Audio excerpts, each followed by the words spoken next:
Okay, here we are. Here And we are, and here we are, and where here are we we are. going? We are on this journey together. Mm-hmm. That's where we're going. We're taking the journey together. This is Imar, I'm Zare, and Mm-hmm. we are taking the journey together. Or I could say, this is Craig, and I am Sharon, and we are taking this journey together. Regardless of who we are, it's all about what we're doing, and what we're doing is taking the journey together. I'm going to start off while he's doing what he needs to do, or what Because he I have to be the engineer at engineer. the same time Yes, on this good, nice network. he is. Well, He's makes you very, very self initiated yes, to make things yes. happen. He is multitasking as usual. It just seems like one of those things that we end up having to do. Mm-hmm. And Mm-hmm. so I'm going to start off while he's doing that with a another off the top of my head um, statement of our belief statement, Mm-hmm. which says we are going to relate. It doesn't matter what your mother, father, sister, brother, even what Jesus says, we are going to relate. Mm-hmm. Taking the journey together believes in guiding people to couples to relate in a balanced manner. And what we mean when we say a balanced manner is you start the relationship with your you start the relationship as friends, and you build it into a and you build it into Mm-hmm. a. I'm sorry, I can't hear us, and that's what was driving me crazy. Oh well, you Um, just know you're and speaking. I know, and you build it into a thriving. Start off as friendships, move it into lovership, and that's how you know that you are working in a balanced, thriving relationship. Mm-hmm. And I apologize because I got something in my head, and that just kind of threw me off completely. And so now I am back on track. Mm-hmm. Well, you're just being too technical. You just need to I am. relax and just let things flow. You did You, this so many times. I know. You should be able to do it with your eyes closed, You know especially what? And I if can. it's in you. Then Yes. you should come back out. Yes, And really and I can do this with my eyes. okay. How many times have I said that without anything to look at? Yeah, I don't know. too many. Yeah. Well, that's one of the things that we'll be talking about some other time. Is are you creating love, or are you just going by things by compliance, being that Yes. which in terms of a table or archetype that tells you this is how you should relate to Mm-hmm. love. In this case, finding something instead of you creating that Mm-hmm. love, that situation with the particular person. It's just together about anyway. Absolutely. And today we are talking about resilience in relationships, and this is the Hmm. second part of that one. Looks like this week looks like we're going to be just us, and the rest of our panel is not going Yeah. to be with us. Hopefully Um, they're watching. Took Hopefully me a they little are. bit to get Yes. everything up and running a little bit, Yes. so hopefully they'll watch. Let me see if they're every place.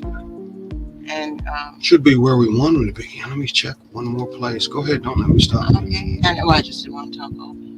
And so, we are being resilient right now, health wise. This week Mm-hmm. has been, That cold. yes, it's been taking its toll on us. Mm-hmm. Last week, I had to go outside for a time when the weather was cold last Thursday when it was pretty chilly and it was Mm-hmm. windy. And I had to go outside for a while. And even though I was uh, covered up and thought I was covered up enough, it Mm-hmm. kind of attacked my sinuses and they started draining and all of that. And Friday night, I came home. I was feeling just really bad. And Saturday and Sunday, it was like you stay in bed, you rest and whatnot. So he Mm-hmm. ended up taking care of me on Saturday and Sunday. And Monday, Mm-hmm. I woke up with a fever of 100 more. And Mm-hmm. I'm like, oh, this is not good. So I ended up taking care of him once I came back home. Mm-hmm. And well, at this point, he's kind of hanging in there. Yeah, I'm Um, not feeling that yeah. well. Really, not as well And, as and I'd like. and if those of you who watch us on a regular basis, you probably look at him and tell that he is just really not. Um, not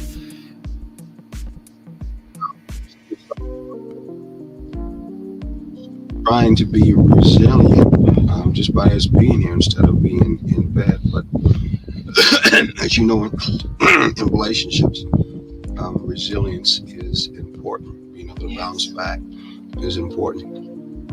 I Yeah. think today, many relationships, that idea of bouncing back and being resilient is not something that is reported to be something that's important, as they used to say No. in the old school days, where couples who were before in the past, either because of children or ideas because of church, the ideas that say that we're supposed to be together, we have to Yeah. be together. Those things were parameters or barriers that kept, you might as well say, forced us, good or bad. Today, where a lot of we make more money, we have more freedom or privileges, being able to drive, being able to get food. Some of us know that women are working, and some of us know that men are doing better in jobs, especially in the African American side. So we don't necessarily feel like I have to. And on one side, that's kind of good because we're able to operate more than from my have to point of view, which is, I think, more slave minded, if you Yeah. even say. We Comes can more of go a out. want to. Yeah, exactly. We become Yeah. more as if we should be, which are human. And Mhm. that means we have choices. And of course, choices when it comes to a relationship, especially a long term balanced relationship, you got to choose to want to be there. Exactly. You got to choose in such a way that you feel you should be there, not because you feel forced to, especially with all the different options that are out there. So the importance of resilience is important just because of the fact that you want to be there, then your resilience will hopefully be based on, I want to be here, Hmm. and And I'm not, going to do what it takes to stay here. well, yeah, and I would also say from the standpoint of not because I have to, because I want to. From that standpoint, and other people will say, well, resilience should be, but want to should not be based on resilience. It should be based on me having no struggle, me having no problems. So therefore, if I'm having no struggle, no problems, then I don't see any reason to have drop times, bad times to have to recover from. Well, if you two are that perfect, then go ahead with your bad self. But even twin flames don't even exist like that. If you know twin flames, like they don't even exist that way. In other words, no such thing as perfect. Anyway, in a relationship, you're bonding or connecting together, finding those things in common with one another,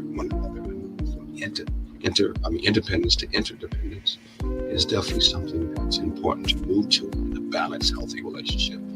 And because of that, that's going to take something that you create, something that you want to do. Hmm. And resilience means there are times when, as you say, you got to withstand the stress and the conflict to be able to bounce back Right. from setbacks. And those setbacks may have nothing to do with you too. So the baggage could be carrying with you. It got everything to do with one thing in life. You know what that is?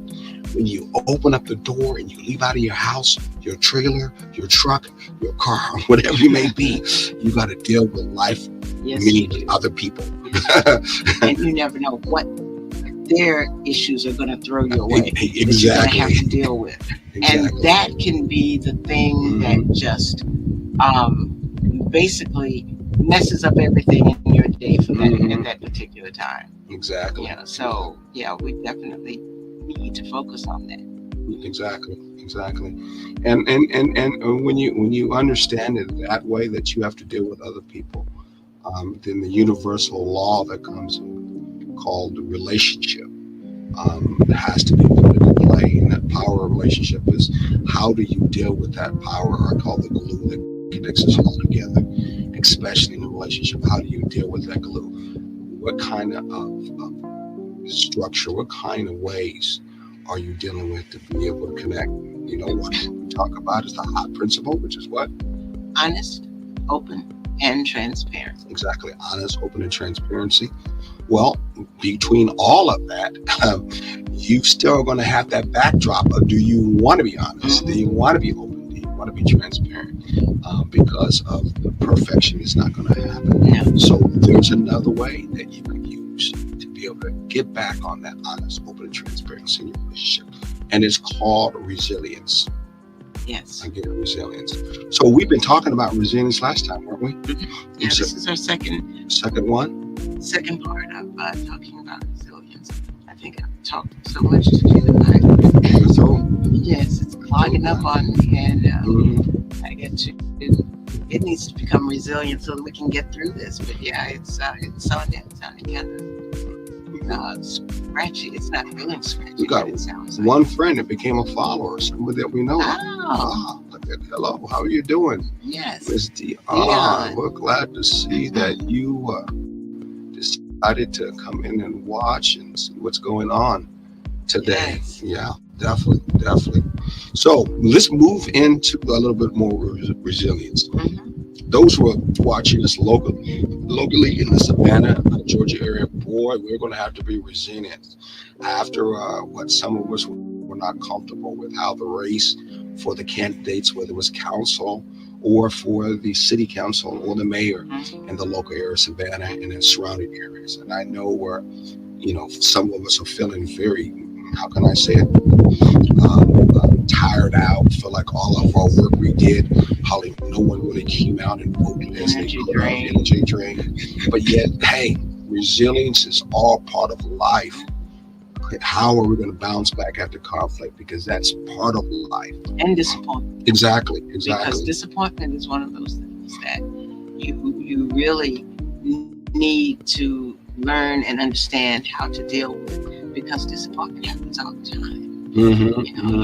you can be disappointed in yourself, disappointed in your partner, disappointed in decisions that you make together that don't turn out the way you wanted them to. There are so many different things like that can keep you from, that can make you, put you in a position where you need to be resilient. You Exactly. need to touch and reach out to your resilience. Exactly, exactly. So there are so many things that can contribute to resilience in a relationship. See what some of the things that we're going to talk about, because definitely taking the journey, we don't just bring up concerns and problems in the relationship, but we want to give you answers Yes, as solutions, exactly as counselors, excuse me, as coaches. coaches. We want to try to move you with directions, or in this case, strategies Mm. and paths that you could take to help you move in a healthy, balanced relationship. And one of them, of course, is strong one is being resilient. So, one of the things that you need to bring in a resilient relationship is a probably simple one. And when I say it, you go, "Oh, yeah," which is what? Showing up. Yeah, yeah. If you have an idea that and we're brought up with, hey, there should be no problems in a relationship, and if you have any problems, then you don't really have a good relationship, or you don't have a relationship at all. Then that, of course, most of Yeah, us know is a lie. it It is. doesn't It is. operate that way. And most And of it us are already in a relationship where every day ain't even happening that way. We ain't moving out of it anyway, and we exactly. have no solution whatsoever how to deal with it. But one of the first things that we do too much is hide from it. Hmm. Don't want to deal with it. Exactly. Hmm. Don't want to accept that it's there. And that's one of the things when people say um, there shouldn't be conflict in a relationship. First of all, you need to get them to decide what they mean by no conflict. Are there different levels? Are there different tiers, different amounts of conflict? Because there's always going to be conflict. You have conflict by yourself. You don't have to be in a relationship to Hmm. have conflict. It's called inner conflict or inner turmoil. You Hmm. get up in the morning and you have decided that you're going to wear one thing, ladies. You get up in the morning, you decide you're going to wear this particular dress, and when you look at it, it's the ugliest thing you've ever seen in your life. Hmm. Do you have time to change or not? Then you have conflict with that dress. So that conflict can be inside. Only this lady would bring up something on the outside But to be concerned as a because conflict because to deal with that do it resilience. because that's what I'm saying. Now I'm talking about the fact of conflict. Saying that you don't want to have conflict is being unreasonable to say that there's no I, that you don't want I conflict. know that. You I know. do understand that, but that's very much an we're in conflict right too right now. But that's an outside concern. Yes. I'll be honest with you. To bring in a balanced, healthy relationship, we have to look at the emotions and the characteristics of who we are from the inside as a Yes. spirit being or as a human being. from that end. I mean, we live Absolutely. with people and family and friends, community that many times are demonizing us. We just spoke at the beginning that many times it's not necessarily the relationship itself. Hmm. It will be between the two. Those important, as we talked last time, to deal with the inner conflict that has to do with your own self, where you're not feeling loving of your own self, you're not feeling cared of your own self. You're writing in the imposter syndrome that says you don't really belong here. This is not really something that you should be part Yeah. of. You And don't those deserve the parasites things that are you're getting. telling you that. So we talked about that last time, Tina. Yes. Remember that? Learning to be able to love yourself. But many times in relationships, it's the outside people who are demonizing you. Your family, your friends, people at your co-workers. They are the ones who are making it mess when it comes to dealing with you. We already know that when it comes to images, especially images that have to do with the area of race, that many times they're acting or giving us conflict about our own emotional well-being, our intellectual well-being, where we're being demonized, whether it's an African American male or female as being an angry black woman in a relationship or just in life itself, or your family member saying, "Why are you with that particular guy? You don't need to be with him, or you don't need to be with her." And they don't really care about you. And we really care about you more. And these people are basically, how can I say it, giving you in such a way that says you shouldn't be showing up in your relationship. How do you be resilient over that? Where you show up anyway in your relationship. Yes. You don't back down. You relate to that individual in that relationship. In this case, we're not talking about showing up to the family members because many times they don't care anyway Yes. in the first place. And the thing of it is that was a conflict right then and there, because Mm-hmm. then you end up in a conflict between your parents, your family, and Mm-hmm. the person that you love, your partner, because you've got to you find yourself in a position where you feel like you have to make a choice. Mm-hmm. You have to decide, okay, do I stick with my family, or do I stick with him or her? Do I Mm-hmm. give up love for the sake of my family? When you do that, 9 times out of 10, family's gonna go on off on their own path anyway, Mm-hmm. and you'll be sitting there saying, "Now what? Now you got to be resilient." But you need to be resilient before you even get to that point. Yes, yes, definitely, definitely. And we live with the conflict many times in a relationship where we're battling power play between one another, whether it's jealousy because she makes more money, or jealousy because of the fact that he's more flirtatious, or in Or terms. jealousy just because you don't feel like Mhm, you deserve him or her. mhm, mhm. And so you're battling with these demonizations. And many times you yourself, how you feel, you don't show up. Showing up in this case is you're not being authentic. You hide under a cover. I'm smiling all the time, or I'm sad all the time, or I basically will, put on that nice happy face at the job. But when I come home, I don't really want to come home, or I really don't know who you are. But so, which does happen a lot of times. I've Yeah. seen in my relationship where someone will be more nice and kind at their job and be more submissive at the job. Though I don't think submissive is the right word in a relationship. A balanced relationship. A balanced relationship is about both people compromising. Not compromising is the word I want to use. Um, Oh Lord, the other C word keeps coming to my mind, and it's the wrong C we'll word. get it before it's Yes. the end. Well, both are actually complimenting to one another, Yes. and agreeing with one And that's another what it is. from that particular Yes. end. So many times, because of that, we may be bringing home that idea that I'm not going to show up. Mm-hmm. I really sometimes don't even show up when we cook up, so we go to Yeah. a bar. Or I'll you go see say, "I somebody don't have else. anything left to bring," Exactly. which is a cop out. I don't have Hmm. anything else to bring. Exactly. So I think that the showing up means that we have to be intentional about our interactions, and that's the most important thing.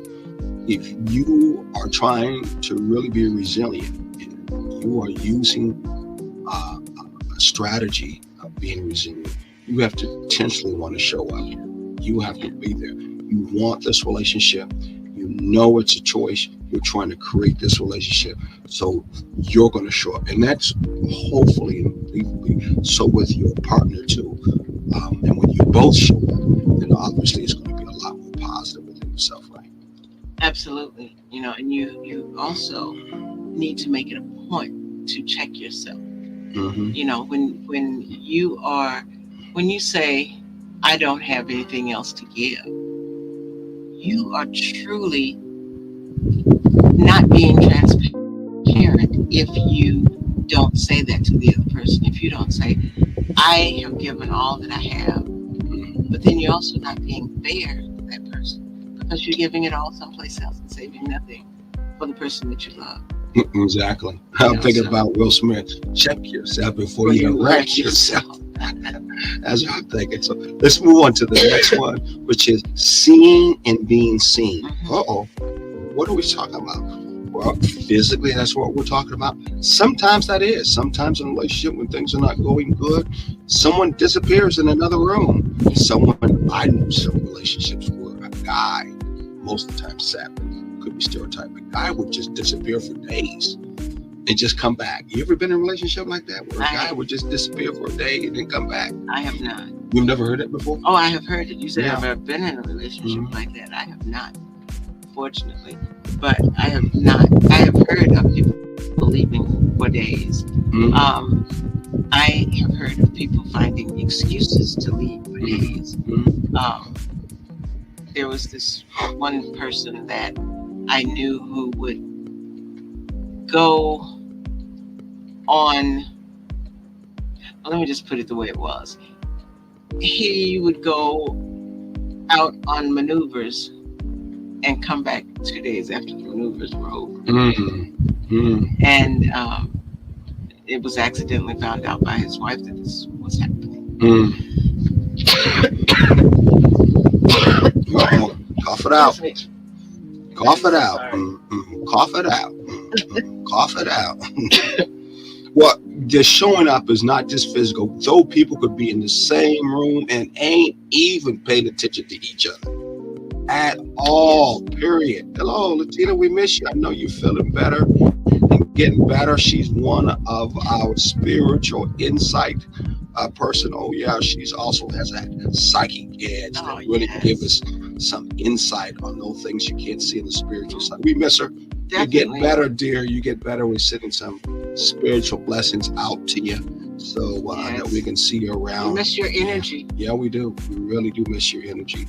So, so when we're talking about see you, not want to be you, but see you more that we want to be you. So we're talking about from the standpoint of seeing a person, like from, they call it the third eye, knowing a person for who they are. You want to find out about their judgments. You want to explore their ideas, their values, the beliefs, the conversation. You want to hold anything and everything to try to understand who they are in detail, that person of who they are.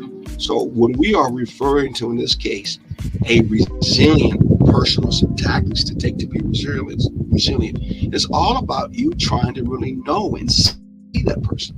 Many of us are not trying to see that person. We're doing nothing against what you say, but we're doing no more than the outside body thing. We're not trying to get to know who they are on the inside. We're not even trying to question that because of the fact that we never came out in such a way that we were about trying to know us, find out who we were in the inside, so that we could love who we are and know where our boundaries were. So it made it almost very, how can I say it, hard for us to pass that same kind of love for self on to somebody else, which is what interconnectivity is all about. But that also indicates that there was a love for self. And that's one of the issues too that we have to deal with when we're talking about showing up.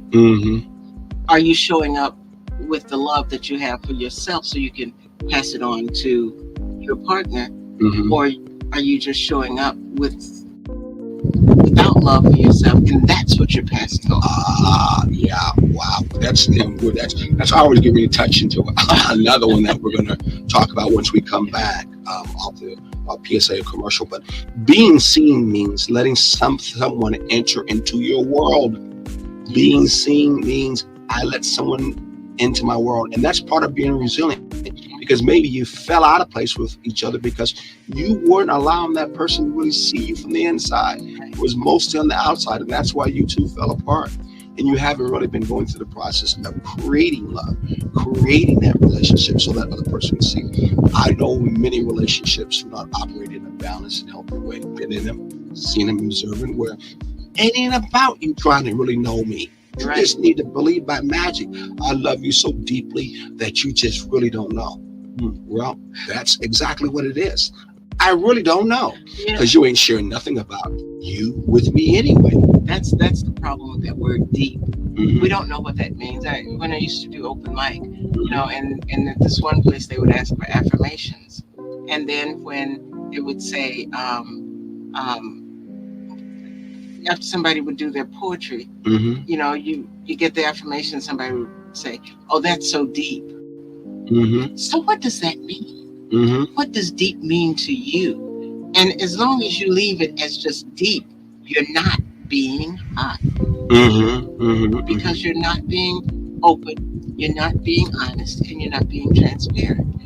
And the thing is, can you tell yourself what deep means? Mm-hmm. If you can't, how you gonna think somebody else is gonna understand that? Mm-hmm. Mm-hmm. So, so I am so sorry. My throat is just all of a sudden deciding that it wants What?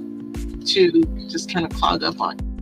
Well, on that particular note, because I'm trying to save something, I'm gonna go ahead and go to a commercial, which is usually earlier. So please hang on, everybody, as we go to a commercial, and we're gonna get back, and we're gonna move a little bit more into what are some of the techniques, what are the things you have to, present and practice when it comes to being resilient in a relationship. You already know in a balanced, healthy relationship we're talking about. You already know that things are not going to be perfect because it doesn't exist. You already know that you're going to run into problems. You already know that even though you want to be in this relationship, hopefully someone else is, life has it that other people you have to relate to outside of whatever demons could be in your closet too at the same time. Being resilient is important to be able to bounce back and continue in that relationship, hopefully in such a way that it's not as bad as it was before. So let's go to a commercial. Let me see if I can get here. I'm pretty sure I can since I did it 3 times before. Anyway, is this one? You want to try this one? Okay, here we go. Uh-oh.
We're back again, and we're gonna share. And glad to see you back, and glad to see that you didn't disappear from us. Let's give a little bit about us, so people can see us at other places. First of all, I'm gonna get a shout out to our channel here. You want to tell YouTube and Roku TV. Mm-hmm. Like and subscribe it. Subscribe to it. This is where your Facebook. It's on your Excuse me. Facebook page. I'm sorry. Go ahead. I'm kind of off today. So go to YouTube and Roku TV. Like and subscribe it. You also can. What is it called when they cash app it? What is that No, I'll called? put it right here. There you go. Okay. Donate. That's Yes. the word. All $ all things relevant on Mhm. Cash App, and that way you can support and donate. You can't put a donut in the mail. It's donate. You said donut. I heard you slip a donut. Oops, I guess that's what I'm thinking Yeah, about. Yes. I guess so. No, but seriously, Mhm. use the Cash App, $ all things relevant, Mhm. and donate. It doesn't matter if it's $5, Mhm. 5 cents, $500, $5,000. I forgot. All of that. Where can they find us? Other places. We can be found every Saturday morning from 9 to 10 a.m. on WRUU radio station, where we're also talking about Been under the longest. healthy, thriving relationships. Absolutely. Yeah, been under the longest. WRUU.org. Yep. And you can find our archived ones. Oh wow, sorry. That's okay. You can find our archives at rebrand.ly/ttjt WRUU. We But the have. important thing is 9 to 10 a.m. on Saturday mornings on WRUU 107.5. Exactly. 107.5. The information we give, I heard a pastor said one time that we were on the show, you could be asking for a whole bunch of money as other counselors and coaches do with the nuggets of information that you give to really help a relationship out, but you're giving it away free. So take advantage of it, especially if you go to our archives.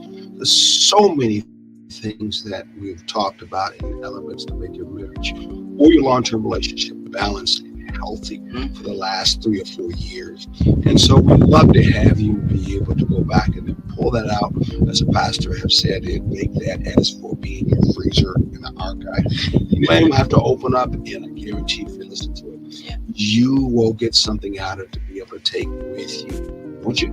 Exactly. Okay. Let's see. Oh, we didn't say where we could find What's that? us at Taking the Journey Together. Oh, okay, there it is. Yes, www.takingthejourney-together, and that's our website. We also have have an email. Where is that? We have an email. They can email us if they have any concerns. I don't know what that's. And we have Instagram. And I don't know why. Is that up there? Oh, there's the email address. Okay. Taking the Journey Together. The email is ttjt@takingthejourney-together.com. Facebook, you can find us at TTJ Together, and Instagram is Taking the J Together. Taking the J Together. Exactly, not the joint, folks. It's the J. It's going to make you high enough to have you at least not just tolerate, but to really love and want to be in that relationship. Absolutely. Not in a fantasy way. No, very realistic and desirable. Though creating fantasies, as you did many times when you first were related to one another, it's just as important, especially during mundane times where we have many Cialis moments. But you could do something when the weather that gets is cold and you can't fantasy, go outside. and you could create things that are exciting with one another through games, through TV shows, going back to old memory things, or just bringing cards or doing things like that to make that relationship exciting during a mundane time, instead of just acting like you two don't exist in the same room and just going from one exciting time to another, and everything between you, like, I don't know who he was. From that end. Because even now it's so that lot of them don't even have dinner together. Mm-mm. They don't have a cup of coffee together in the morning. They can leave at the same time and not even stop to have a cup of coffee with one another, Mm-mm. or start their day at the same time. For those people who work from home, you Exactly. know, it's a very deep separation. Hey, look, Miss Latita, she even when she's out and she's around, she still has something good to say, which was, are you sure? Why don't you read that? Yeah. Are you showing up? I don't see you because I don't see me. Ooh, we deep. You're not being hot. I love her little the way she goes in on things like that. And yeah, that's the thing. If you don't see yourself, you don't see anybody else. That when you said that, Mm-hmm. that was so right on target. Yeah. And then there are those people who can't see somebody else for seeing themselves. Mm-hmm. Mm-hmm. Mm-hmm. Neither one of them are right. You're in Mm-hmm. a relationship together, so you need to see and experience each other equally. Mm-hmm. I see me as much as I see you, and vice versa, Mm-hmm. so that we can share in that. But yeah, that is, she was right on target and with and what she and, was and saying. what a way to be able to expand your relationship Mm, when both of you are trying to know each other that much more yes, and creating new ground, creating new adventures, even mundane ones, so that you are able to be able to know each other even that much more. I know one of the things that we have with many of our programs and shows, especially African American shows. We don't have enough African American shows that we never show have. balanced relationships where it's all about us knowing each other in a positive way. And the ones that do show are more dramatic and like soap operas. And Yeah, they basically are not very positive, not very uplifting. And when it does something that's very passionate, it really presents mostly pain and anger yes, and not comfort, not uplift and joy or humor or something positive or inquisitive or exploration wise. It doesn't really show any of that, sadly, when it comes to reflection of us. So we're thinking a relationship, it ain't gonna happen in our types of relationships. So I might as well not even think about that, which is really, really too bad. Really too bad. So let's look at the next one, which is what? What's our next one that we get ready to talk about? sharing power. Which is one of the things that you talked about. Yes, sharing power Mm-hmm. means practicing equality and refraining from domination or control. Mm-hmm. Yes, Here's one that, yes. of course, I should the first time. Ah, wrong one too. So sharing power is what again? Sharing power. Okay, that Mm-hmm. is the wrong thing right there. What I was just saying. Um, sharing, You can still keep sharing. going. Well, I said you can go. I'll get it here real soon. I know. Sharing power means that basically you are doing things together and not Mm-hmm. one person being more in control than the other. Mm-hmm. And that's where that is very important. Mm-hmm. The operative word is sharing, and Exactly. being able to allow and feel, or I guess I should say comfortably allow your partner Mm-hmm. to have as much of a say in a decision as you. And Mm-hmm. there are some people who it needs to be their way. And if it's not Mm-hmm. their way, then there's something wrong. And if you don't see it their way, then there's something wrong with you. And that's not sharing power. That Mm-hmm. is, we can share power as long as it's done my way. Yes. No bookable there. Yeah. Yeah. Yeah. And sharing power, we make space for each other. When everyone has space, when everyone has a voice, we build a solid foundation of Mm-hmm. resilience. Build a solid foundation of resilience when conflict arises. One of the hardest things that we do doing that sharing power, especially when we believe we are right, Yes. it can be hard to think about the consequences of the ways that we use power Mhm. in this particular case, sharing power. I'm not trying to bring it down this, but also keeping it real too. We know And you that have in many to. relationships, I know I heard the old saying, "Do you want to be right? Or do you want a relationship? When I used to hear that, I did not really understand that whatsoever. I thought, well, yeah, I'm in a relationship. I want that relationship. So is that not right enough? That meant many times in a relationship, we figured in our relationship, we have to always be right. Otherwise, we don't have a relationship. Yes. That is not going to happen. Sharing power means sometimes, even when you're right, you could be wrong. Yes. Yes. Because you want that relationship more than you feeling that you got to be right all the time. Even if you feel like you're the one that has to be wrong all the time. Mm-hmm. If you want it bad enough, then suck it up. Know within yourself that, okay, I'm right, but it's not enough. It's not a major enough situation, life or death, or anything like that, for me to have to prove I'm right. Well, use that old saying, is it the lesser of two evils? Yes.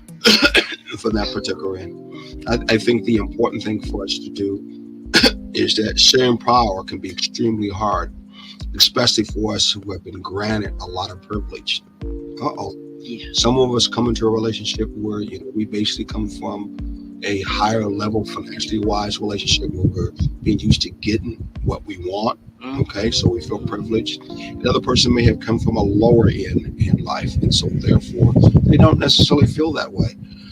And the person that in turn feels more privileged says, you are supposed to be doing things my way, and I don't really have to do things your way. Right. And I've been taught that automatically that power should go to me, and I should always be right.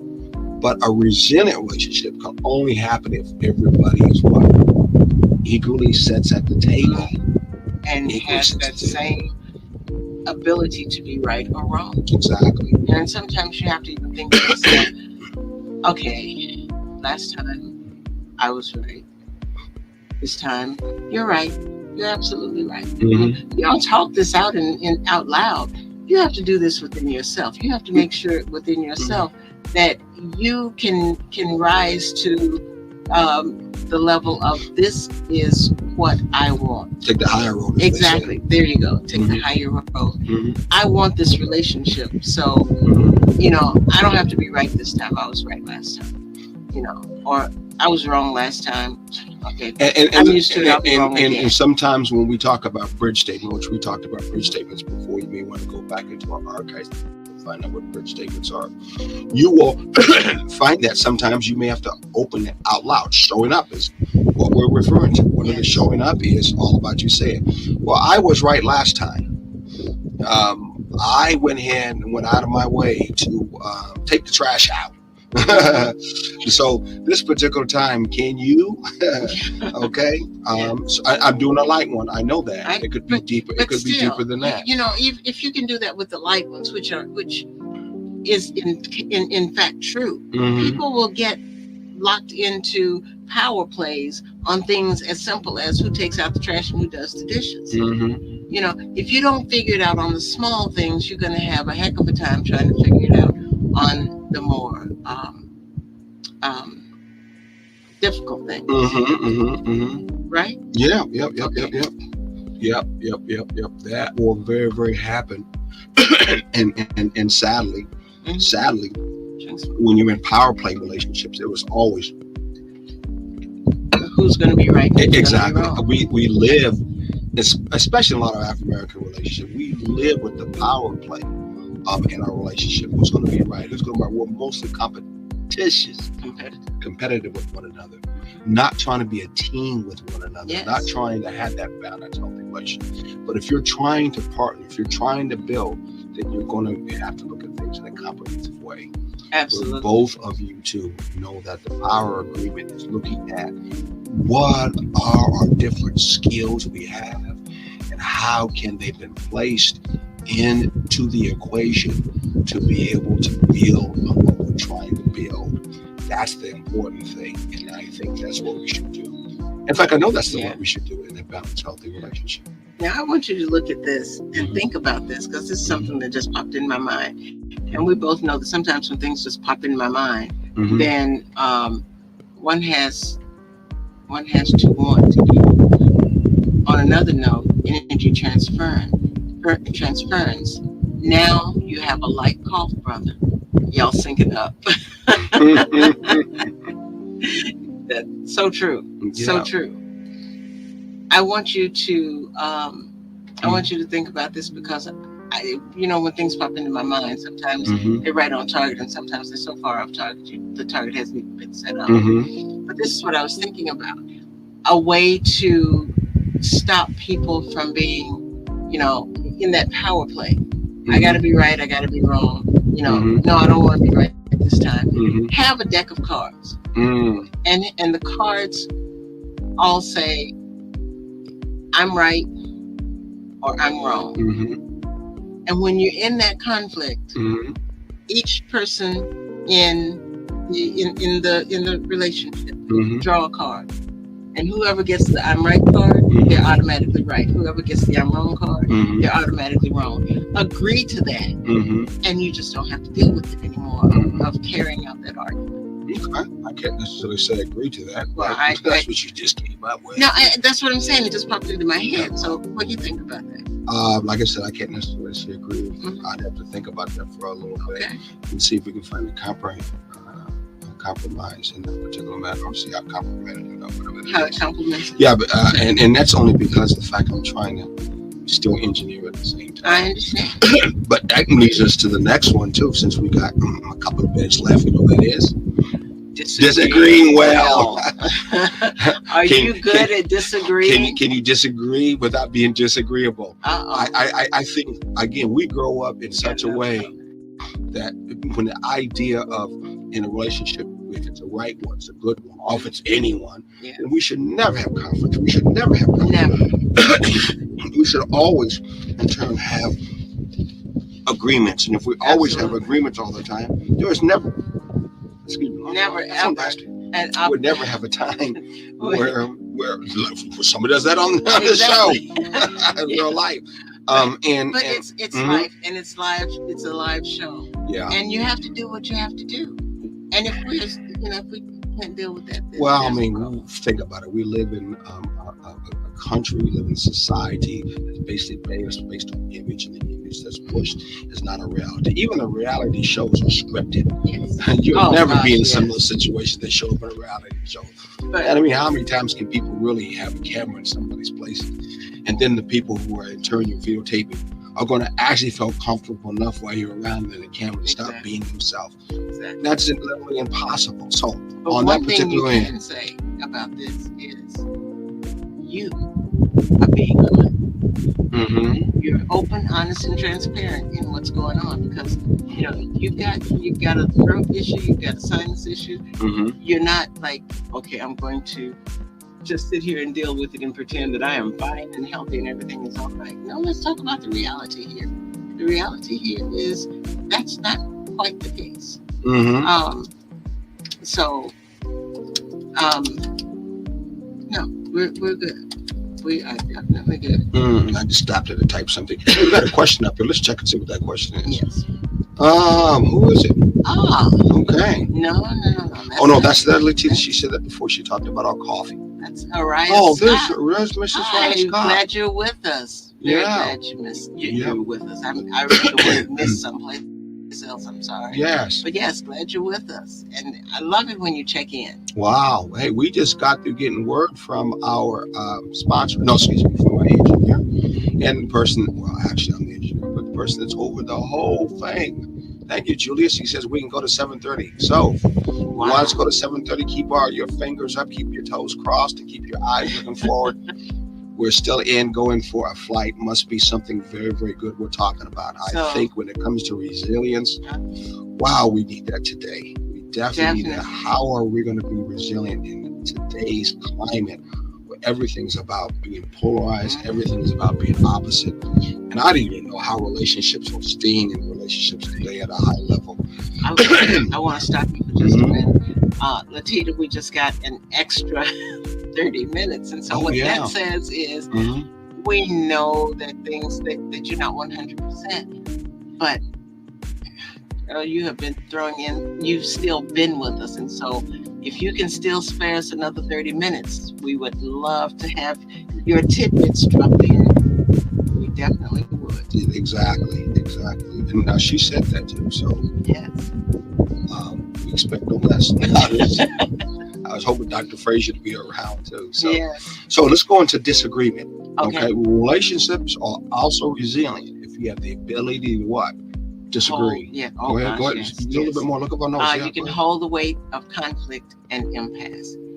Instead of running away from disagreement, we must learn the art of healthy disagreement. Can you Healthy. believe you can have healthy disagreement? Disagreement. That has everything to do with where you have to believe that in a relationship you're going to disagree. Yeah.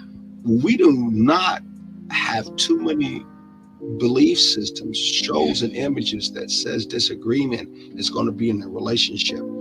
And if it is, we're going to act like it should have never been existing there. You lied to me. It was something that in turn has been falsely deployed. And we were supposed to, have that marriage that goes over the cuckoo's nest, excuse me, And over it's the already moon. there. And we're supposed to never have had any problems. So if we're disagreeing, I don't know how to handle it, and I'm just going to totally fall apart.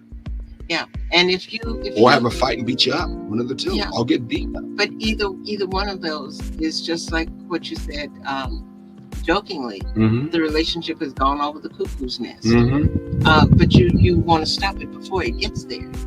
You want to be able to learn how to disagree without it going over the cuckoo's nest. Exactly. You are definitely, she's saying something to do. You are definitely, I guess what we just said that at the that was to. a little before that. Oh, okay. When I was saying that you're, if drugs were allowed, so stick with us. Well, you know what? As long as the drugs are not too bad, I mean, for that, and if you got to do some of that J stuff just to keep you going, that's what the country has for us in some parts of the country to help shadow that pain. Then go and do what you got to do. But so far, the drugs have been holding it down. The ancestors have been keeping everything at bay because you have been definitely giving us your spirit feel. Yeah, definitely. Okay, so let's go back to what we were referring to. What is disagreeing well? We seem to want to avoid that. We don't want to avoid that. What is disagreeing well? After showing up, mm-hmm. seeing and being seen, mm-hmm. and after sharing power, mm-hmm. that we engage each other in tough issues in ways that make us stronger together. Are we talking about the old adage that you heard before, using tough love? Is that what you're referring to? Sometimes, but I don't know that it's necessarily tough love at this particular point. Mm-hmm. But it's the issues that are tough. Issues that you may not want to deal with, the ones you've been avoiding. That would be what tough love is. Tough love is the issue. Tough love is the issues that are at hand that are tough. How you handle those tough issues are always supposed to operate in love. Yeah, absolutely. And therefore, there will be different ways of how you handle that situation in love. If in turn it's a situation that you keep on putting your hand in front of the fire, and you keep on thinking to yourself, I'm not going to burn, it's extreme. Yes. Then that's a tough thing, because you keep on in turn seeing your partner's hand and it's burnt from that end. You're going to have to say something tough to that person. Stop. Don't do that. You may have to grab him at the same time. That individual might think you're being pretty tough on me. How dare you grab me? Give me my space. Yes. You see what I'm saying? I do. So in this case, tough love has to do always with the situation that you're handling. Yes. So of course, it's how you handle it. Yes. You may have to handle the situation a little bit different. I remember one time you said to me, you can't treat your kids always, when I was talking about tough love, the same way. And I went, well, that's tough love. You gotta handle it. But yet, what you were trying to say is you have to deal with your child or your children appropriately, how they are, how they relate to the world, how they in turn, how can I say it, emotionally can handle and listen to information and knowledge. they're individually different like everybody else, and that's so is your mate. Yes. So some mates, I mean, we're just going to be honest with you. Some of our mates are just hard headed. Yes. They ain't gonna. But anyway, they're not gonna listen to No, anything never that. at all. No, maybe it's me. And so sometimes you can be soft spoken, like you try to be, and it may not move me at all. Sometimes you're gonna have to be a lot more forceful, a lot more assertive. I don't want to say you want to slap me around, but Never. I might like it. No, I'll be joking. But you may have to be a little bit more assertive, more forceful in your tone of voice to get me to listen to you. You understand what I'm saying? Definitely. And I definitely see what you're saying. I was stuck on the issues part. Things like one of the partners is spending too much money.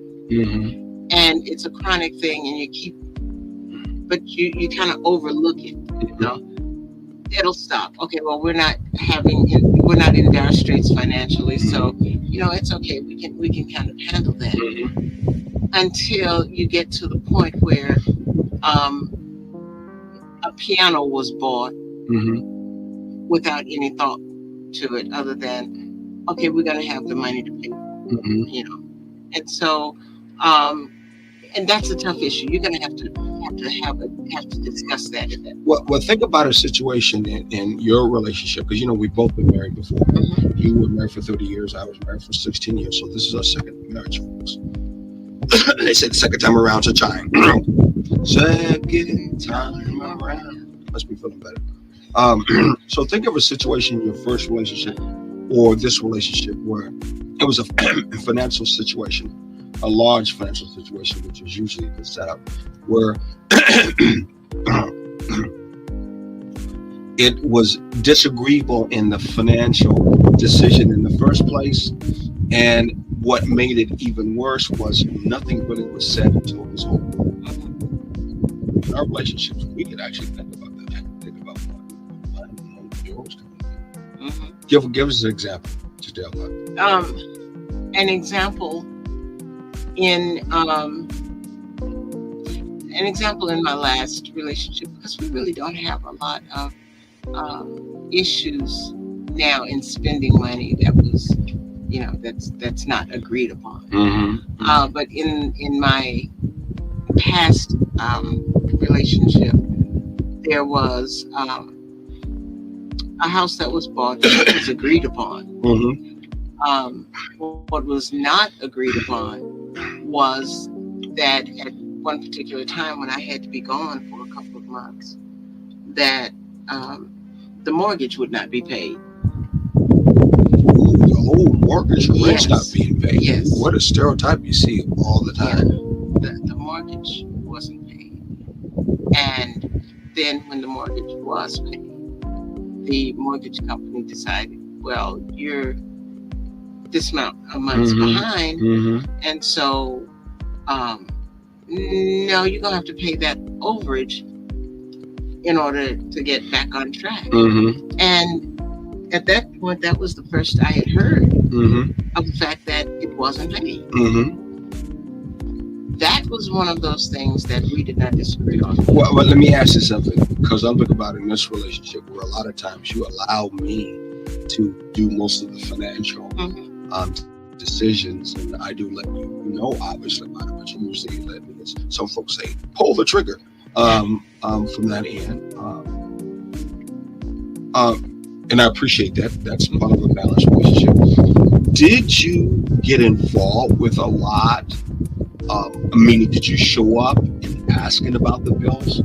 Did you show up and ask questions? Because we're gonna talk a little bit more that when it comes to disagreements, one of the things that you have to do is you have to work like an archaeologist. You got to carefully dig in and find the meaning and the nuances, handling anything with great care and detail. And a lot of us in our relationships, we pretty much slough it off. Either we have the old adage that someone from the old school is, that man is supposed to save me and take care of me, so he'll take care of my bills and he'll handle all of the financial stuff, and I don't have to worry about it until if he passes away, then I know what's going to happen. Or if he shenanigans, takes the money and does something I don't know anything about it, I'm not paying it.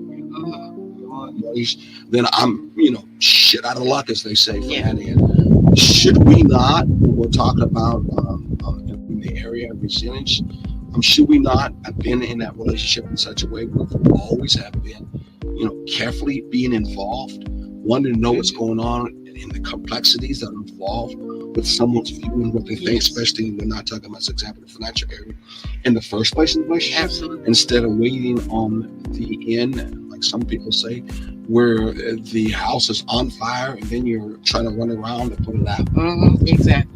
Yeah, exactly. And that's the way. That's the ideal way. Well, That's that would be the balanced way. that would definitely be the That's the balanced and healthy way. ideal You way. call it idea. Yeah. It's the healthy way in a Mhm. relationship. Yes. And this is the I mean, I hate to use the ideal way. I like to think of it as being a balanced and healthy way. Mhm. And being healthy is not ideal. Being healthy is natural. Yes. Is part of life that we should want to be And as human beings. To be honest with exactly. And I can agree with you on that. I can Mhm. agree with you 100% you, on that. that's where we But should be here's rising. here's absolutely. Mhm. But when you don't have that in front of you, Mhm. whereas you go into a relationship understanding about healthy, balanced relationships, you go into a relationship muddling through. Yeah, You- you muddle all the way under through. the social dynamics that we talked about, where you have a program tape, socially wise, that say, I call it archive wise, not archive but arcade, where that man is supposed to take care of me. He's supposed to do what it needs for me to be able to operate and live. I know, and we know that there's some relationship where there's some young guys. I'm not saying all who are living with women who women will take care of them, and they're doing the same thing. She's supposed to pay the bill. She's supposed to do this. She's supposed to do that. They're very unhealthy relationships. So therefore, when something's fall apart, she's got to take care of it. I don't have to worry about it. Or she'll complain about, why didn't you do this? Why didn't you do that? And so I'm just referring to the fact that if we're looking at resilience as we should be, as for the piece that is missing in a relationship for it to operate in a balanced and healthy way, then we have to understand that one of the things that we do that's part of disagreement, because that's going to happen, is that we should have ongoing been careful in digging and finding out information and getting to know that person and what they're doing and what they're saying that they can do in that relationship. We're talking about the financial wise. We know it should be more financially wise. So therefore, you're able to, I don't say necessarily stay on top of it, but maybe you might be there to help that person. Right. Okay. Right. They may have a hard time and really paying bills, but just act like they're good at doing it. Well, they may not be doing it at all. Exactly. But just putting on a front because of pride.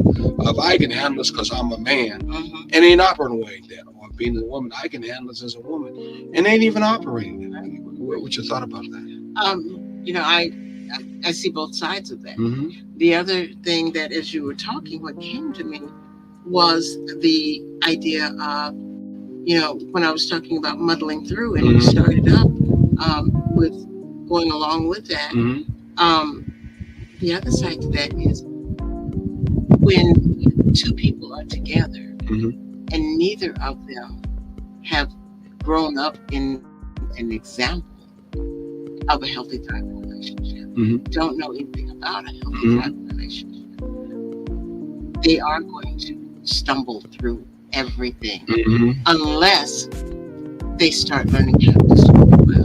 They start learning how to be resilient. They start learning how to share things, True. share control and everything.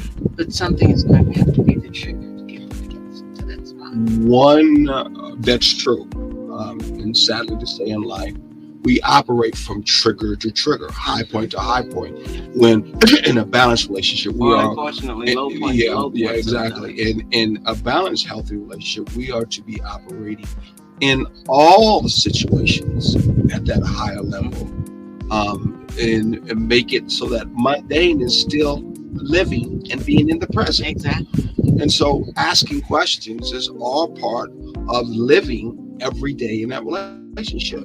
And no one said you should be asking questions in such a way where you will try to be more critical to tear a person Right. apart.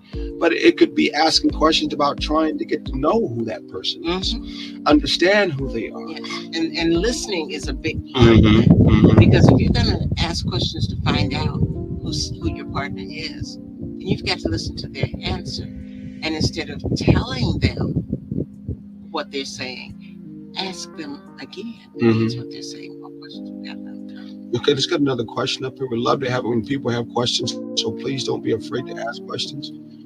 Put it up here. David Banner, he's saying, I'm watching. We're glad to see that you're watching. Hey, don't be afraid to ask any questions. There's no questions that's stupid. There's no question that doesn't make any sense. We're all about wanting to hear you ask questions so we can help you out. And this is a continual hour that we went to usually till 7 o'clock Eastern Standard Time. But those who are run the controls behind us so we can go to 7:30. So we're going to try to make it all the way to 7:30. Yes. But one thing when it comes to relationship, we operate more than just hours at a time in a relationship. We operate days and days and days and months and years at a time. Yes. So it's important that we are able to operate at that high level and not be afraid to do that. So banishing shame is the next thing I'm thinking about on our list. Yes. What are we talking about when it comes to banishing shame, when it comes to disagreeing? We let ourselves make mistakes and change our minds without shame.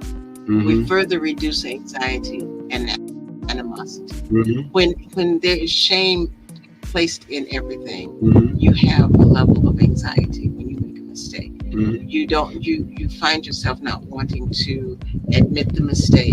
You find yourself wanting to downplay the mistake if you do admit it, and it's because you get this sense of anxiety, and you start feeling, I can't make a mistake. If I make a mistake, then I'm going to be less than. I'm going to be ridiculed. It's not an easy thing. So if you banish shame, you remove or reduce that anxiety and the animosity that comes on the other side. Now, I'm going to be the Nixon advocate in this because we had another program that we talked about how shame will bring regret, and regret will move us into being more compassionate and empathetic. Remember that? Because we were talking about, in this case, how can you go through the process of feeling someone, loving someone, or being empathetic? Remember, it's called caring. So how do we deal with the fact when we look at what you just said, banishing shame, and yet at the same time saying, well, shame brings regret, and regret can actually change someone and move them to be empathetic. Is this a opposite dichotomy between one another, or is it so perplexing that we really just can't understand it? Because I know a lot of people today are all about, hey, there ain't no shame in my game. And therefore, when it comes to me being empathetic or caring towards you or anyone else, I ain't even thinking about it. Don't even think that you can shame me. And we live in a society right now where shame ain't even part of the game or the life that is even entered in. And people are doing shameless stuff. Oh yeah. If you ask me. So let me ask you, how do you place shame in ours to you? You pretty much figure, shame is to be blamed, and therefore let's get rid of it totally. I think there is a place for shame. Okay. I don't think shame can necessarily be placed upon somebody. If it's a situation that I would feel shameful in, then that's me and how I look at things. I can express to somebody how I feel and how ashamed I am of them, but placing them in a position where I'm saying, I feel shame, so you should feel shame, and something is wrong with you if you don't feel shame, because I would feel shame this way. I think that's somewhat unrealistic to expect them to go with it. But more than anything, I think what this is talking about banishing shame or reducing the anxiety and everything, I think it has more to do with how often you're placed in the blame game or the shame game. How if it's from time to time somebody can say something to you and let you know how you're coming off, and you're like, Mm-hmm. oh, I am so sorry. I'm ashamed of myself for that. That's one thing. But then to do it constantly and expect that same result, I think that is where the anxiety and the animosity comes in. Well, I will say something that has to do, especially with ancestral African American background. I mean, many times our mamas and our grandmothers and our aunts shamed us into being straight. Talk about scared straight. I know many times where I was doing some things out there that I should be doing. I hated when it came to Thanksgiving time. I hated when it come to Mhm. family gatherings, and I was hungry, and I had to go into that kitchen or through that living room, and all them aunts and sisters were there. Woo! I knew the energy was like, I'm going to be shamed big time as I walk through that living room just to get to that kitchen to get something to eat. And I knew that that was what I'd have to deal with But the if I thing, wanted to get something to eat. mhm, And before I got there, I felt like every pot shot you could think of mhm, was hit at me. Some of y'all brothers out there know exactly what I'm talking about. Before I got in the kitchen, if I made it walk strongly like a strong stone rock guy, but by the time I got there, my arms were broken, my head was cracked, and I was barely making it into the kitchen. And I knew some of my cousins and stuff. They're like, "Man, I ain't going in there. I'm going to the back door, or I'm going to ask somebody to go get me something to eat from there. I ain't even dare going in there whatsoever. I know what I got to head for." So, I mean, I think shame sometimes is a very good way of bringing people and moving into empathy. I don't know about today because people ain't got no shame in the game whatsoever, and and they're shameless from that end. But I think shame sometimes is a good way to be used, especially since we talked about before. Shame is another way to present empathy, I caring can, about someone else more than just yourself. right, I can understand that, and I can go along with that. Mm-hmm. But as it says in our notes, no one likes to operate in the gotcha environment. You know, I didn't like walking in except that for extreme living room, but I circumstances. needed some food. But that was an extreme circumstance. Consider that it's much more effective to leave shame at the door. Focus on calling in, educating, not calling out, shaming or embarrassing. And I think you're right. A lot of people have come through that role of public shame, public humiliation. Mm-hmm. And I think there's a Sometimes you difference. need it. If you're openly being Absolutely. public about your lack of shame, Yeah. sometimes you're going to need that public shame to bring you down a couple of Yeah. notches. And hopefully, the down a couple of notches is going to have you You're be right. not so nauseous. And have you be Exactly. a lot more empathetic towards Yeah. And people there's in your own self. there is Because definitely. sometimes you are a figment in your own damn mind. Mhm. Yes. And you think you all that, and really And you're you're not. No, you may think that you are God or a goddess, but yet you got no divinity in how you actually Yes. relate towards other people. None at all. Period. Yeah. And Very I self-centered. I really believe that there is a place Mm-hmm. for you to bring somebody down a notch. I think there is. I mean, we do it with our kids all the time. What were you thinking? Stand here and talk to me about what you just did. Mm-hmm. We do that to our kids. Think about what you did. Mm-hmm. And how do you feel about it? And that I can go with completely. And I'm not just saying for your children. I'm saying even in a relationship. Mm-hmm. But what I'm saying that can lead to the anxiety is when you feel like you're being, the situation is being created and crafted so that you can be in that position. Well, I think you're referring to the individual too. You Yes. made me lose one of my I'm thoughts sorry. too, but that's all right. Because sometimes it has to do with the individual. The individual means, as we talked about before, some people, excuse me, oh my God, some people are a lot more sensitive. Yes. So they already might be operating in empathy, not enough empathy for themselves, or maybe too much empathy for themselves, or feeling more like a victim. And therefore, if you shame them much more, it sends them more into depression. Yes. It sends them more into oppression, Mhm. and And more their into, self awareness gets, confidence gets even much yes, lower. And some and people are also like that. send them more into denial. Exactly. And so the level of shaming, because it's back to love, Mhm. in this case, tough love. We were talking about the situation as a Yes. person, what's appropriate in connection to that person. And so if you're in resilience and you're trying to going through the fact of questioning, getting to know that person, you're going to know if that person is more sensitive, and therefore you should treat them more sensitive in that matter. And your shaming shouldn't be so hard and so cold that in turn you make them feel guilty about themselves when they can't even get out from that end.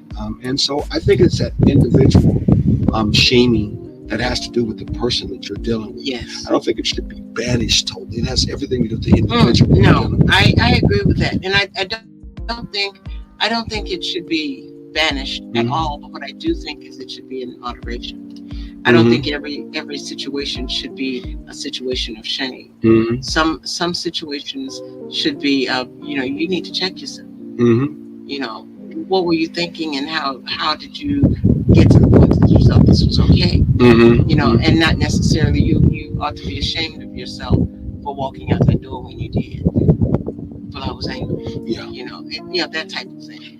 Mm-hmm. Within reason. I think the key thing here is we talked about before, if we go back in our archives, we talked about caring. Mhm. That caring has everything to do with empathy, meaning caring about more than just yourself. Yes. And that embarrassing or shaming people has everything to do with that person doesn't have much empathy Mhm. for other people, let alone Right. themselves. Right. And in a balanced, healthy relationship, empathy for that other person in the relationship is vitally important. Yes, it is. It's a foundation that's very important. You Mhm. can't be interconnected between one another. You can't be operating in a unit in such a way where you're not empathetic Right. and trying to find out that other person in such a way, which is the very process of being empathetic Mhm. in the first place. Yes. But Knowing that person, indicating getting to know that person. exactly, but indicating to that person Hmm. that they should be ashamed all the time is That's the wrong. is not That being that that empathetic. that would be wrong, Yes. because that person will never have a chance to gain the kind of confidence in such a way that says, "Ooh, you are seeing me having empathy for you." Mhm. And that my empathy for you is because my love that I have, I'm going for myself, is being reflecting, as Latita said, back to myself and going back Yes. to you. Because in Yes. a balanced relationship, it is an ebb and a flow. Absolutely. It is an ebb and a flow. And you two are mirrors with one another. Mhm. So that empathy should go both ways. And sometimes you have to remind each other about being empathetic to one another. Yes. Sometimes we have to be reminding one another that we need to be empathetic to one another. We are trying to create this relationship together as one. If you're in that one Mhm. thing, or between the two, of course, and so that is very important. And so we need to many times check ourselves to make sure that we are being empathetic to one I another. agree. That's the only reason why I'm staying emphasis on Mhm. that, Yes. and thinking that important, because it's from the end of empathy brings out, opens up that door of allowing us to know one another, Yes. to care about one another, to love one another. And if in turn, agreeing with you, if you're too embarrassed to love yourself, then you can feel uncomfortable. You're too embarrassed to love that other particular Yes. person. And therefore, you don't have a good ebb and flow in that relationship. Right. Let's hope that you move in a balanced way where there's not much embarrassing between one another. Mhm. You could sometimes look at, sometimes we do playful embarrassing. Yeah. What Yeah. would be an example of playful embarrassing? Playful embarrassing is when you make a slight little mistake, and then somebody says, There's Bernard. Well, hello, Bernard. Good to yes, see you, my friend. and you are in luck tonight because we're on an extra 30 minutes. Exactly. So glad you could join us. So playful Embarrassment. embarrassment I is can think of one between you and me. okay. Go for it. Wow. 'Cause When we first met each other oh in Denver, gosh, yes. and we were going up to the only what was it, glacier in all of America, St. Yes, St. Mary's. Mary's Glacier. And you decided to come with me, and like, I'm gonna go with this black guy to climb to the top I of didn't this decide to go mountain. with you. You invited me, and Exactly.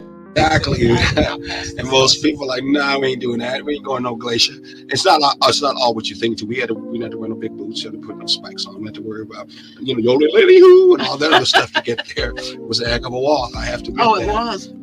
But when we got there and parked where we needed to park, we opened up the back of the trunk, and you pulled out the shoes you were going to wear. You want me to tell the rest of the story? Or you going to do it? So he walked over to see if we were close enough to the path that we would take up.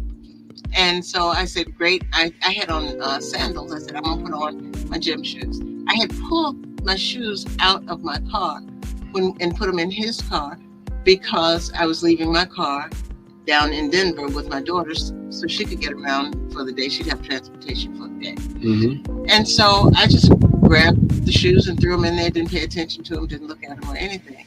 So when I got them out and got ready to put them on, I put one of them on, Mm-hmm. and then I got the other one out, got ready to put it on, and it didn't fit. Mm-mm. The reason it Don't didn't fit, then you must quit. I know if it doesn't fit, you better put it back in the car Okay. and figure out something else. Because I had two pairs of white gym shoes. Mm-hmm. Something that I generally do not have is two pairs of white shoes of any kind. I had two pairs of white You gym can shoes. tell she don't want to be embarrassed. No, I was. It was funny. It was the funniest thing. And so in this at this particular time, he's walking back, and I'm realizing I had picked up the same shoe, one from each of the pair, and it was the same shoe for the same foot. They were both the shoes for my right she foot. put them on the ground. I took a look. I put one on. And to me, it was like, I'm a test to see if this black woman can really laugh at herself. Because most sisters I dated at that particular time, they would not laugh at. They laugh at me, maybe. Me be their entertainer or the clown. And homie really didn't play it anyway. But I didn't think, man, I'm going to check her out and see if she really could be human at this time. Because it was funny. It was funny. When I did it and I realized what had happened, I had already decided by the time you came back that we were going to walk up that mountain. I didn't care if I broke my sandals or what. We were going to go up there because you had told me so much about it. I wanted to experience it. So what'd you do? And so I told him, I said, guess what?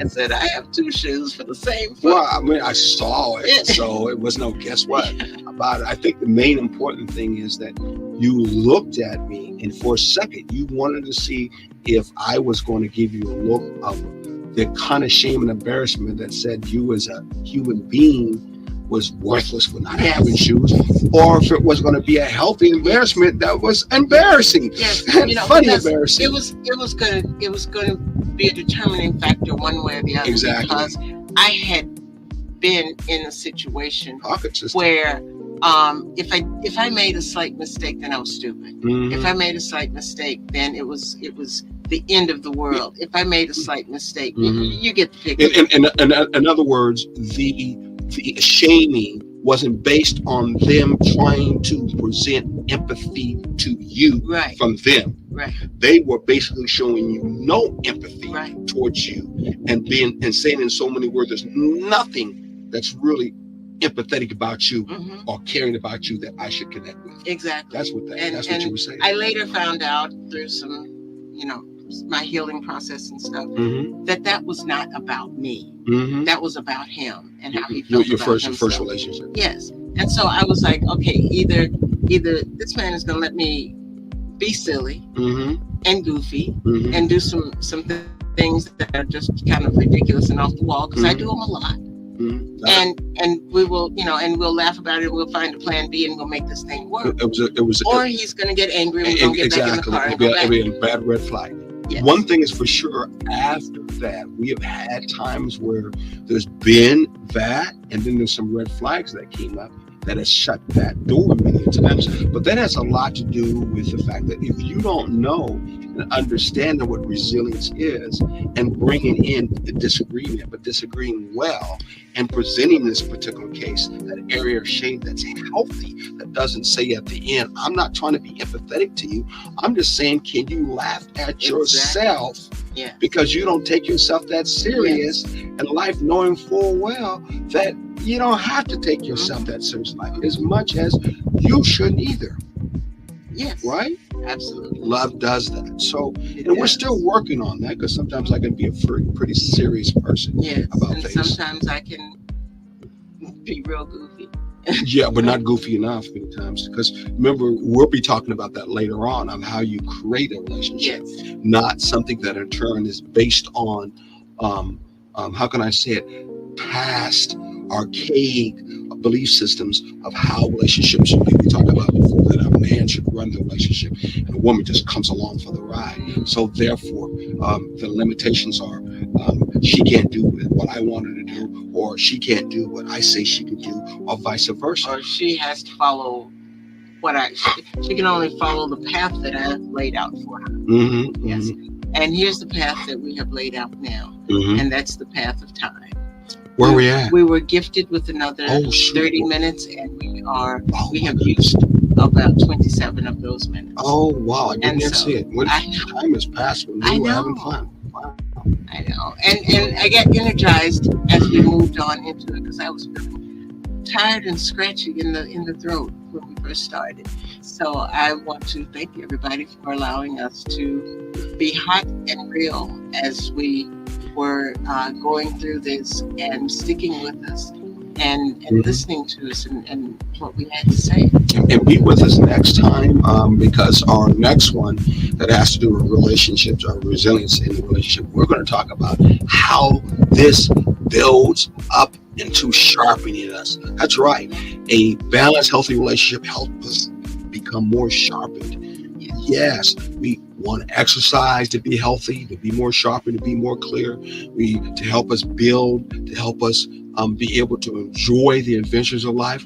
Where in your relationship, you should want that same thing too. You have a right to that same thing in your relationship. No matter how old you are, you have that right to be able to do it. Right. So these things that we're presenting, these kind of elements we're presenting, these kind of tactics, whatever you may want to say we're presenting, is going to help you be more sharp in your relationship in your older age. And you're in your younger age too at the same time. So stick with us when we come back around again, and make sure that you share with your friends, your mates, and to your enemies. But no, so, and don't forget to refresh between now and next Thursday, and go back and listen to this again. It's okay. Yeah, exactly. Exactly, definitely. Well, until next time, all we can say is make sure that you live a resilient life, because life is all about changing. Make sure at the same time, you know that in life that you can always, always overcome and come back again and live healthy, because life is like a ocean. It has waves that go up and down and cycles, right? Absolutely. Okay. And make sure you continue to take this journey together. Yes, Ashe and amen. Ah, here it is.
I like that.